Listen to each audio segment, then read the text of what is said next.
Bom, janeiro, início de ano, é época de nós estabelecermos as metas de leitura, né? Os livros, separar alguns livros que a gente quer ler durante o ano.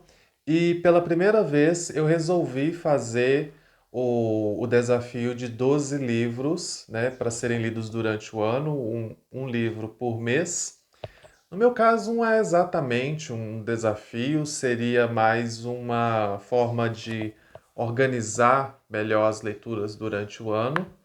E então nesse vídeo eu trago as 12 leituras que eu pretendo fazer aí ao longo do ano. Lembrando que adquirindo estes livros ou qualquer outro produto no site da Amazon, desde que através dos links aqui na descrição do vídeo você ajuda a patrocinar o canal sem pagar mais nada por isso. Bom, então vamos ao que interessa. Vocês vão perceber que eu intercalei ficção com não ficção. Eu gosto muito de intercalar as minhas leituras para não ficar lendo só ficção ou só não ficção. Para mim é confortável fazer isso. E vocês vão perceber também que eu só escolhi livros curtos para garantir que tudo vai dar certo aí com os prazos, porque 2022 vai ser um ano bem corrido. Agora em janeiro eu estou lendo O Emburrecimento Programado, do John Taylor Gatto, O Currículo Oculto da Escolarização Obrigatória. Eu mostrei esse livro lá no vídeo de Book Haul do ano passado, né, o Book Haul de fim de ano, último vídeo aqui do canal. Eu peguei essa indicação com a Tatiana Feltrin. O John Taylor Gatto vai trazer aqui neste livro algumas questões a respeito do currículo obrigatório e da escolarização obrigatória no modelo americano, que tem as suas diferenças, mas também tem muitas semelhanças com o nosso modelo brasileiro.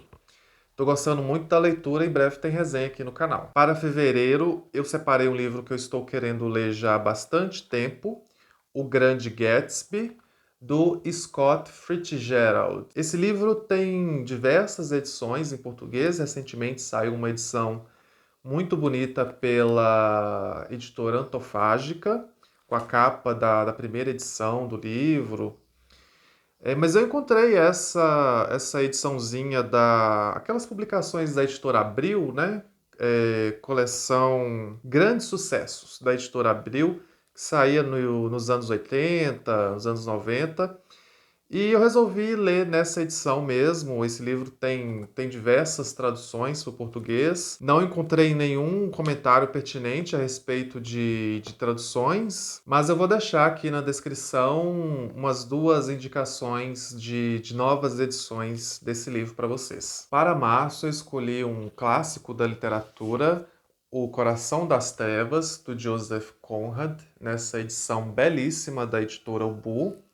A Albu sempre caprichando nas suas edições, né? Não tenho o que reclamar dela. Esse livro andou sendo muito lido recentemente, muito por causa dessa edição nova da Albu e por causa da edição da editora Antofágica, né? As novas edições que saíram no mercado. Essa edição da Albu traz alguns textos de apoio aqui no final do livro. O Congo é Aqui, do Bernardo Carvalho. O Marinheiro Conrad, de Valnice Nogueira Galvão, um da Virginia Woolf, sobre o Joseph Conrad, e um do Paulo Mendes Campos, intitulado Coração das Trevas. E tem um comentário aqui, ó, do Jorge Luiz Borges, o mais intenso dos relatos já concebidos pela imaginação humana.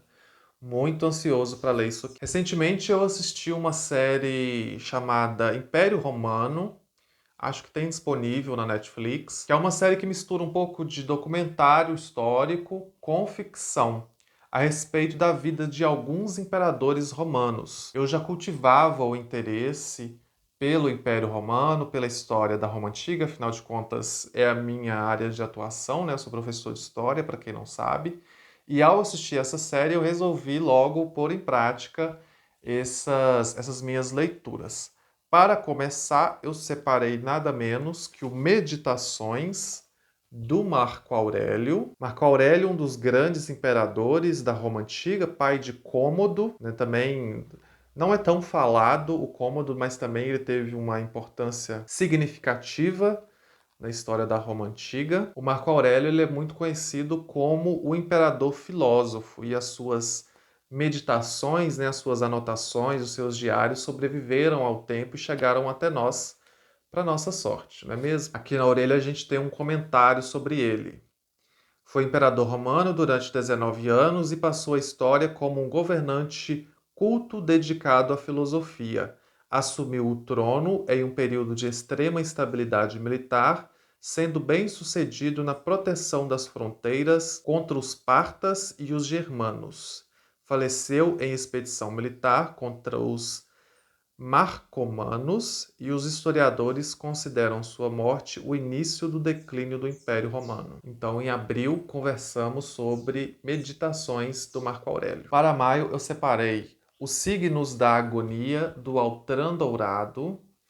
O Altran Dourado é um autor que eu descobri recentemente, né, um autor mineiro, que eu descobri recentemente por causa de algumas indicações, e pesquisando sobre ele eu descobri toda a relevância que ele já teve no cenário da literatura nacional. Hoje, há uns tempos atrás andava um pouco esquecido, hoje parece que está sendo feito um resgate da obra dele. Ele é muito estudado na França, em Sorbonne, se eu não me engano, e eu estou curiosíssimo para conhecê-lo e separei para maio, então, esse livrinho dele. Essa ediçãozinha aqui é uma edição de sebo, mas eu acredito que esteja disponível a obra dele. Vou deixar disponível o link aqui embaixo. Para junho, eu separei o A Ilha, do Aldous Huxley. Eu tenho muito interesse em me aprofundar mais na obra do Huxley. Dele eu só li O Admirável Mundo Novo, que inclusive eu quero fazer uma releitura e fazer vídeo aqui para o canal. O Huxley, ele é um autor que tem mais esse olhar voltado para a questão social, para experimentos sociais, para o estudo do social. E aqui nesse livro não seria diferente. Ele vai nos presentear com mais uma espécie de modelo social, de modelo de sociedade, né? Aparentemente uma sociedade utópica, e ele vai esmiuçar aí todas as questões que vão girar em torno da vida nessa sociedade. Muito curioso para ler isso aqui. Ainda voltado para essa questão do social, assim que eu terminar a leitura de A Ilha, em junho, em julho eu vou ler O Príncipe, do Nicolau Maquiavel, nessa ediçãozinha aqui pela Penguin Companhia. É um livro também que tem diversas edições em português, diversos tradutores. Eu escolhi essa edição, que tem um prefácio do Fernando Henrique Cardoso. É um dos livros clássicos considerado leitura fundamental, principalmente para quem é da área de humanas, história, sociologia, enfim.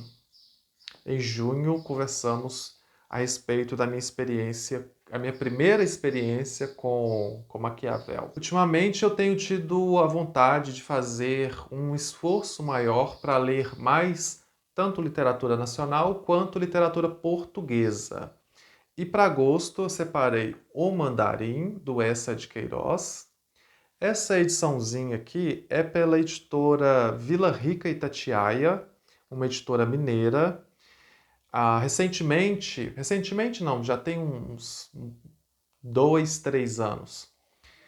A editora Itatiaia foi adquirida pelo grupo Leitura. E a editora Itatiaia detinha um galpão com um estoque gigantesco de livros novos, porém que haviam sido impressos há muitos anos. E o grupo Leitura, né, ao fazer essa aquisição da editora, resolveu liquidar esse estoque gigantesco que a editora tinha, assim, quase que a peso de papel. Um dia, passando por um shopping em Belo Horizonte, eu me deparei com uma feira da livraria Leitura, e havia um stand nessa feira só com os livros da editora Itatiaia, assim, por 5, 10, 15 reais no máximo. Eu gostei das edições, são umas ediçõezinhas simples.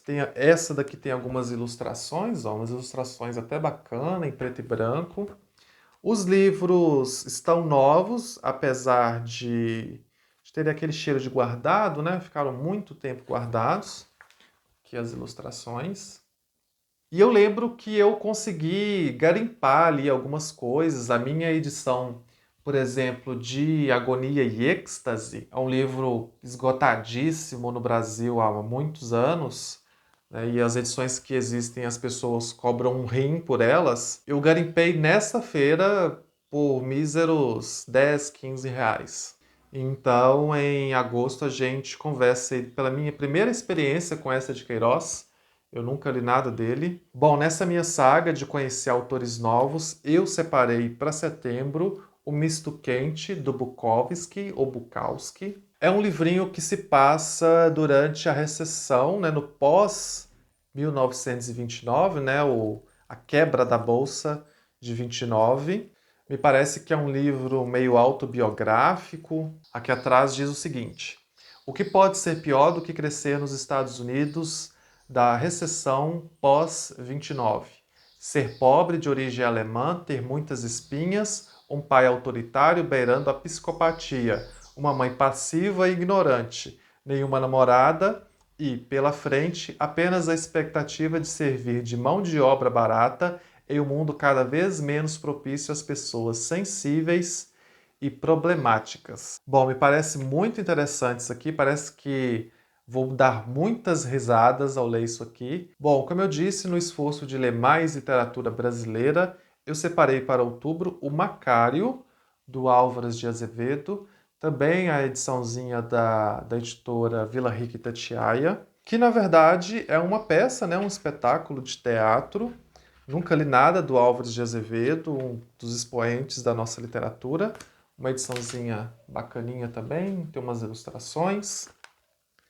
Vou ver se eu encontro, se existe uma edição disponível, uma edição nova disponível no mercado, só para esse livro, e vou deixar aqui na descrição. Para novembro, eu separei O que é Fascismo e Outros Ensaios, do George Orwell, que é um apanhado de ensaios do autor sobre diversos temas. No meu vídeo de Book Haul, eu comentei que o George Orwell, lá na minha adolescência, na época de ensino médio, foi o meu autor preferido, mas a gente, com o tempo, vai reformulando, né, essa lista esse hall de autores preferidos. Apesar de ter lido dele só o 1984 e a Revolução dos Bichos, e como já tem uns anos que eu li esses livros, eu resolvi que já está na hora de eu dar continuidade na obra do autor, ainda mais que recentemente ele entrou em domínio público, então existem diversas edições por diversas editoras, por toda sorte de preços, inclusive muitas coisas que estavam esgotadas no Brasil já há muitos anos, estão sendo reeditadas. E em novembro a gente conversa então sobre esses ensaios do grande George Orwell. Para fechar o ano com chave de ouro, para dezembro eu escolhi O Senhor das Moscas, do William Golding. Esse livro é muito aclamado e muito comentado em todos os círculos de leitura. Eu acho que eu nunca vi ninguém falando mal desse livro. Aqui atrás diz o seguinte, olha: publicado originalmente em 1954, Senhor das Moscas é um dos romances essenciais da literatura mundial, adaptado 2 vezes para o cinema, traduzido para 35 idiomas. O clássico de William Golding, que já foi visto como uma alegoria, uma parábola, um tratado político e mesmo uma visão do Apocalipse, vendeu só em língua inglesa mais de 25 milhões de exemplares. Com comentários aqui do Salinger, do Stephen King, do The New York Times. Eu acho que vai ser um excelente livro para encerrar o ano, ainda mais que eu estou fazendo outras leituras que tratam dessa questão do social, do político, e uma pode servir de comparação. Eu acho que vai ser muito interessante fazer essas comparações entre esses diferentes modelos de sociedade que esses autores vão discutir nos seus textos. Bom, essas foram as minhas escolhas para o ano de 2022. Os vídeos para as resenhas desses livros vão sair por volta da última semana do mês. Espero que vocês tenham gostado, e se vocês tiverem algum desses livros perdido aí pela estante, vocês se animem a lê-lo comigo. Um forte abraço e nos vemos nos próximos vídeos do canal.